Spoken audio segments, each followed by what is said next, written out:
اليوم في هذا المكان المقدس، ونحن نحمل على أكتافنا أحد الأبطال الذين ضحوا بدمائهم في سبيل حريتنا، الشهيد ماهر محمد حموية، الاسم الحركي جودي ولاد، الذي ضحى بنفسه والذي لبى نداء وطنه وواجبه، فالتحق بالصفوف العسكرية التي أثبت فيها جدارته وبسالته وقوته.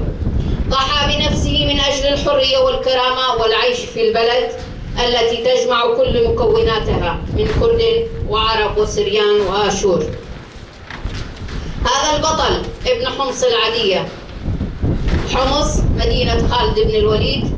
ننحني أجلالنا وأكبارنا أمام عظمة الشهداء الحرية والكرامة، وبشخص الشهيد محمد ماهر حماوي شهيد جودي ولاد نستذكر جميع شهداء الحرية والكرامة وشهداء 12 آذار، ونطلب من الله أن يلهمنا الصبر السلوان والرحمة للشهيد محمد ولجميع الشهداء.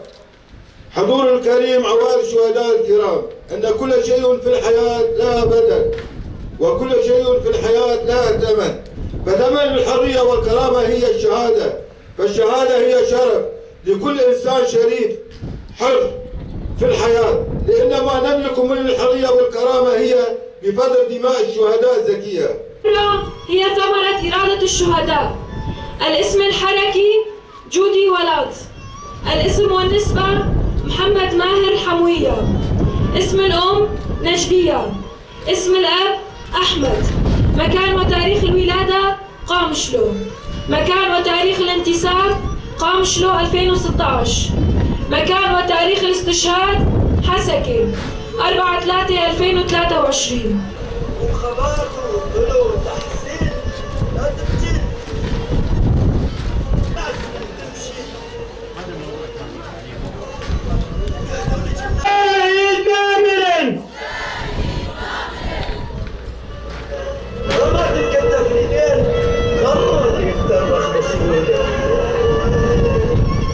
وصيتي إلك وقري آيات الصبر